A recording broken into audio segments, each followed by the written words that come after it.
Good morning बच्चों। हमारा part 2 स्वतंत्रता चल रहा है और उसी के अंतर्गत इससे पहले वाले टॉपिक में हमने स्वतंत्रता के विषय में पढ़ा था। हमने नेल्सन मंडेला और आंग सान सू के बारे में पढ़ा था कि उनके क्या विचार हैं इसको लेकर ना। स्वतंत्रता का विचार आखिर ऐसा कैसा विचार है जिसके लिए व्यक्ति अपना सर्वस्व न्यौछावर कर देता है। आज हम पढ़ेंगे प्रतिबंधों के स्रोत। हमने पढ़ा कि स्वतंत्रता निर्बाध नहीं हो सकती। अगर निर्बाध स्वतंत्रता होती तो निरंकुशता को जन्म देती है। तो अब सवाल उठता है कि इस प्रतिबंधों का स्रोत क्या है। आखिर कोई किसी पे प्रतिबंध कैसे लगाए। ऐसे तो कोई किसी के प्रतिबंधों को मानेगा नहीं ना एकदम। अभी आज आप भी अपनी बात किसी को कहना चाहो या किसी से कुछ मनवाना चाहते हो लीगली, तो क्या वो आपके कहने से मान जाएगा? नहीं मानेगा। जब तक कि उसके पास पावर नहीं होगा, जब तक कि उसके पास वो अथॉरिटी नहीं होगी, वो सत्ता नहीं होगी। तो ये सत्ता क्या होती है, ये सत्ता क्या है, हम क्यों कानूनों का पालन करते हैं? वो सत्ता है हमारी सरकार। कानूनों के द्वारा क्या करता है, उस प्रतिबंधों का स्रोत करता है। जैसे कि आपकी क्लास मॉनिटर है, ऐसे हर कोई लड़की खड़ी होकर आपको चुप माइंड करती है। भाई जब टीचर क्लास में नहीं होता तो क्या आप चुप हो जाते हो? नहीं होती ना।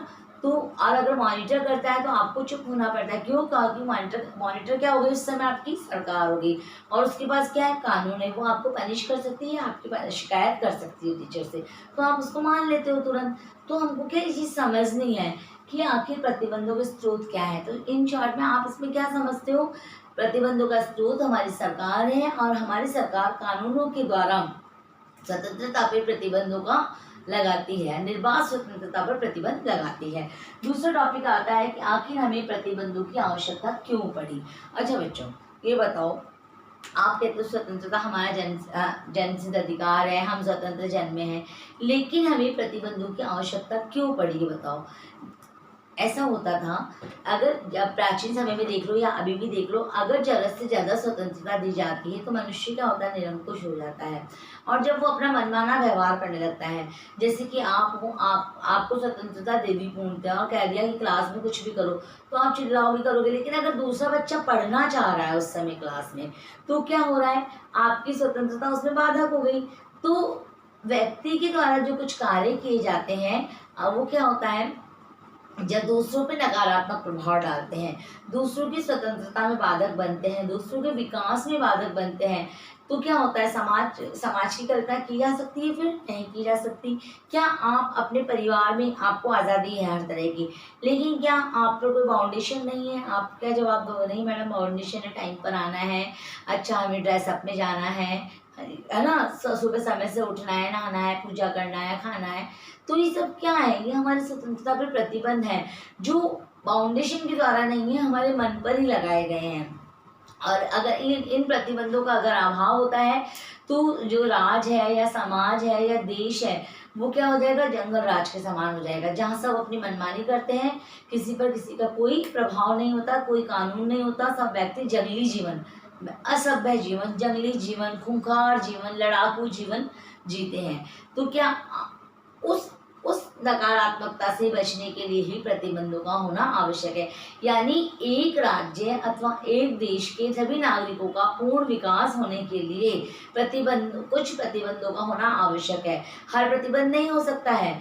वो प्रतिबंध कहाँ लगाए जा सकते हैं, जब कोई व्यक्ति अपने पद का दुरुपयोग करता है या अपनी शक्ति का या अपनी स्वतंत्रता का दुरुपयोग करता है, समाज और देश हित में वो हानिकारक होता है, तभी उस पर क्या होते हैं, प्रतिबंध लगाए जा सकते हैं, अन्यथा कोई प्रतिबंध नहीं लगाया जा सकता।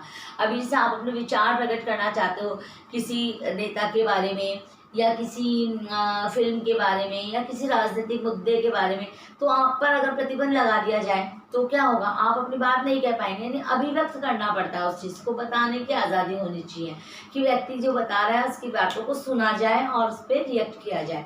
तो प्रतिबंधों की आवश्यकता क्यों पड़ी है? समाज को जंगली होने से, राज्य को जंगली होने से रोकने के लिए प्रतिबंधों की आवश्यकता होती है।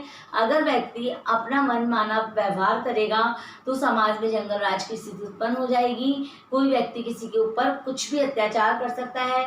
सब व्यक्ति अपने मनमाना व्यवहार करेंगे तो क्या होगा, एक सामाजिक जीवन असामाजिक जीवन हो जाएगा। ठीक है बच्चों, समझ में आ गई, बहुत इजी सी बात थी।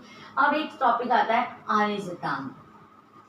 ये जेएस मिल का टॉपिक है बेटा, आर्य सिद्धांत। जिस प्रकार उन्होंने स्वतंत्रता के बारे में बताया है, तो उस सिद्धांत को जो उन्होंने विशेष चर्चा की उसका नाम क्या दिया गया है, आर्य सिद्धांत दिया गया है। उन्होंने कहा है कि व्यक्ति सही है, व्यक्ति स्वतंत्र है, स्वतंत्रता का अपना महत्व है, लेकिन आत्मरक्षा के लिए क्या किया जा सकता है, स्वतंत्रता में हस्तक्षेप किया जा सकता है। यानी कुल मिला के जब सबसे बड़ा मनुष्य जीवन है, आपने जन्म लिया तो आपके लिए सबसे बड़ा अधिकार क्या हो गया, जीवन का अधिकार। जीवन का अधिकार यानी सेल्फ डिफेंस, अपना अधिकार, आत्मरक्षा का अधिकार, अपने स्वाभिमान का अधिकार। तो उसके लिए क्या कर सकते हो आप, स्वतंत्रता में हस्तक्षेप कर सकते हो, चाहे उसका माध्यम कानून हो अथवा कोई बाहरी सत्ता हो उसका, या फिर कोई व्यक्ति हो या कोई लीडर हो, उसके द्वारा आप स्वतंत्रता पर हस्तक्षेप कर सकते हो। इन्होंने भी क्या करा है, इन्होंने भी 2 बात बता दी है, स्वयंवर और पर संबंध। मतलब कुछ बातें ऐसी होती है, व्यक्ति जो कार्य करता है, कुछ बातें ऐसी होती हैं कि उनका संबंध व्यक्ति से स्वयं होता है, कुछ बातें होती हैं जिसका संबंध दूसरों से होता है। यानी व्यक्ति के द्वारा कुछ कार्य ऐसे किए जाते हैं कि मैं और मेरा कार्य, ये काम मेरा है, मैं चाहे जैसा करूँ, है ना। जैसे आपने सपोज करो पॉलिटिकल साइंस ले लिया, किसी और बच्चे ने कुछ दूसरा सब्जेक्ट ले लिया, तो आपको अरे तूने पॉलिटिकल साइंस क्यों लिया, तो ये आपका लुकआउट है कि आपको अपना विकास आगे कैसे करना है। आपने पॉलिटिकल साइंस ले लिया, आपका अपना पर्सनल विषय है। यानी व्यक्ति के द्वारा किए गए कुछ कार्य होते हैं जो केवल उस पर ही प्रभाव डालते हैं, अन्य पर हानि नहीं डालते हैं, वो उसके स्वयं संबंधित सिद्धांत कार्य होते हैं, जिन पर किसी भी प्रकार की मैं और मेरा काम है, आपका इसमें कोई दखल अंदाजी नहीं जाए। परंतु व्यक्ति के द्वारा कुछ कार्य ऐसे होते हैं जिनका प्रभाव पूरे समाज पर पड़ता है। अगर पॉजिटिव समाज पर प्रभाव पड़ रहा है तो कोई बड़ी बात नहीं है, लेकिन अगर वही प्रभाव नकारात्मक पड़ रहा है, व्यक्ति का जो समाज है उस समाज का विकास ना होकर समाज की हानि हो रही है, तो क्या होगा, उस पर किसी ना किसी बाहरी सत्ता अथवा सरकार के द्वारा कुछ कानून लगाए जाएंगे। तो वो किसके किसके हित में लगाए जा रहे हैं, देश हित में लगाए जा रहे हैं, राज्य हित में लगाए जा रहे हैं, समाज हित में लगाए जा रहे हैं। तो व्यक्ति की जो हानि सिद्धांत है उसके द्वारा कहीं कहीं निर्वाह स्वतंत्रता पर या व्यक्ति की स्वतंत्रता पर प्रतिबंध लगाए जाते हैं। मैं इसको आपको एक छोटी सी बात से बताती हूँ। आपकी जो फंडामेंटल राइट्स हैं, है ना, उसमें स्वतंत्रता का अधिकार है, लेकिन जिस समय राष्ट्रपति शासन लगाया जाता है, आपातकाल घोषित होता है, उस समय क्या होता है, आपके मौलिक अधिकार क्या होते हैं, प्रतिबंधित हो जाते हैं, पूर्णतः प्रतिबंधित हो जाते हैं, चाहे उस पर फिर कोई सी भी स्वतंत्रता हो। तो इसको आप गलत कह सकते हो क्या, इसको गलत नहीं कह सकते। क्यों, क्योंकि ये देश हित में है, देश में आपातकाल लगा हुआ है। तो हमें कुल मिला के बच्चों की बात समझनी है कि स्वतंत्रता को किस प्रकार प्रतिबंधित किया जा सकता है। अगर मैं आपको निबंध लिखने को देती हूँ तो आप लोग स्वयं लिखेंगे कि भाई हाँ, अगर मैं आपसे नॉर्मली पूछती हूँ, चलो निबंध लिखने को भी नहीं देती, मैं आपसे नॉर्मल पूछती हूँ कि स्वतंत्रता कैसी होनी चाहिए, तो आप क्या कहोगे, आप मानोगे क्या कि तुम्हें आज़ाद छोड़ दिया जाए, सुबह से रात तक आ रहे हो, कभी भी आओ, धर्मशाला समझो घर को या विद्यालय को, तो आप खुद ही मना कर दोगे आपको कि हमारे अंतरात्मा में स्वतंत्रता शब्द समाया हुआ है। यानी एक व्यक्ति या एक समाज या एक देश कहाँ विकास कर सकता है, उसकी तुलना जो हमारे विद्वान हैं उन्होंने पौधे से की है कि एक पौधा तभी फल फूल सकता है जब उसे उपयुक्त खाद, उपयुक्त जमीन और उसको पर्याप्त प्रकाश प्राप्त हो, पर्याप्त जल प्राप्त हो, तभी वो फलदायी पेड़ बन सकता है। इसी प्रकार स्वतंत्रता का होना अनिवार्य है, परंतु अगर ये स्वतंत्रता जरूरत से ज़्यादा हो जाए अथवा किसी दूसरे को हानि पहुंचाए या देश हित में ना हो तो उस पर कंट्रोल किया जा सकता है, वो भी जायज़ कहलाता है, कानूनी कहलाता है।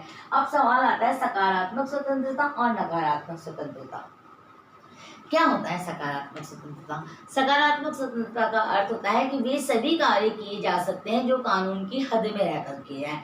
नकारात्मक स्वतंत्रता का मतलब क्या हो गया, मैं हूँ, मेरा कार्य है, मुझे चाहे जैसे करूँ, तो पॉसिबल नहीं होता है।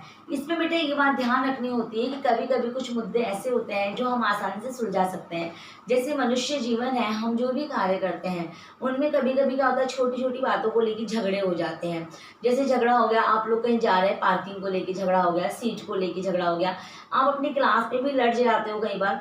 तो ये कुछ ऐसी प्रॉब्लम्स हैं जिनको हम अपने ही स्तर पे सॉल्व कर सकते हैं। जैसे आपकी क्लास है तो आप अपने सीट के लिए लड़ ली, तो क्या आप डायरेक्ट प्रिंसिपल मैम के पास जाते हो, नहीं जाते हो ना।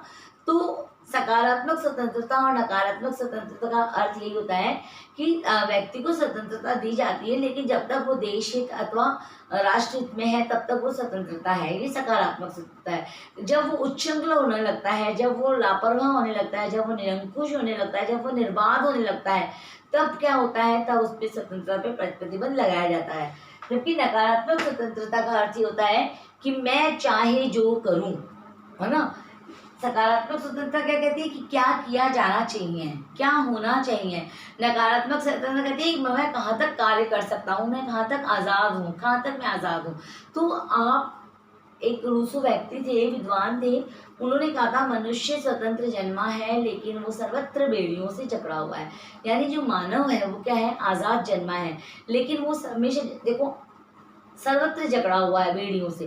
कैसे, परिवार है, परिवार के कानूनों को, दायरों का उसको पालन करना पड़ता है, समाज का उसको ध्यान रखना पड़ता है, देश का ध्यान रखना पड़ता है, राष्ट्र का ध्यान रखना पड़ता है, कानून का ध्यान रखता है। वो जॉब पे जा रहा है तो वहाँ के नियम कायदे कानून का ध्यान रखता है, विद्यालय तो विद्यालय स्तर का ध्यान रखता है।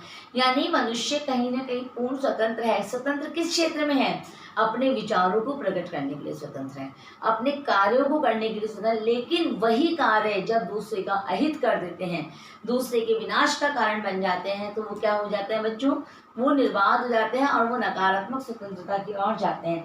तो सकारात्मक और नकारात्मक आपको पॉजिटिव समझ में आ गया होगा।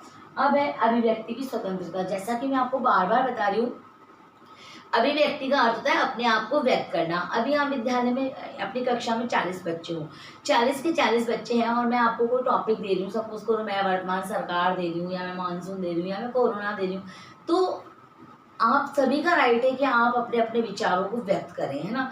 उसमें मैं कह रही हूँ नहीं, मैं इन 4 ही बच्चों के विचार सुनूंगी, तो क्या होगा, बाकी के साथ गलत हो गया। तो कोई भी समाज तभी तक स्वतंत्रता का अर्थ तभी सक्षम होगा, तभी साकार होगा, तभी सच होगा, जब वहाँ रहने वाले प्रत्येक व्यक्ति को अपने विकास के लिए, अपने देश के विकास के लिए अपने विचारों को व्यक्त करने की पूर्ण आज़ादी होगी। जैसे कि कोई राजनीतिक मुद्दा है, कोई राजनेता है, कोई चुनाव प्रणाली है, कोई लीडर है, कोई खेल है, कोई पिक्चर है, कोई पुस्तक है ना, उस पर किसी प्रकार के प्रतिबंध नहीं लगाए जाते। तो भारत में तो ऐसा ही है ना बेटा, आपको अभिव्यक्ति की स्वतंत्रता दी गई है। हमारे यहाँ पे जो मीडिया है, जो प्रेस है, उस पर किसी भी प्रकार की बाउंडेशन नहीं है, वो हर मुद्दे पर अपने विचार खुल के प्रकट कर सकती है ना। वर्तमान में तो ऐसा हो रहा है कि हमारी मीडिया तक पे भी इल्ज़ाम लगाया जा रहा है, पर वो झूठे इल्ज़ाम है। गोदी मीडिया, मोदी मीडिया बोली जाती है, लेकिन वो सब झूठे इल्ज़ाम है। मतलब कि अब इसका सारांश क्या निकलता है, देखो आपकी पुस्तक में बहुत घुमा फिरा के दिया हुआ है, लेकिन इसका सारांश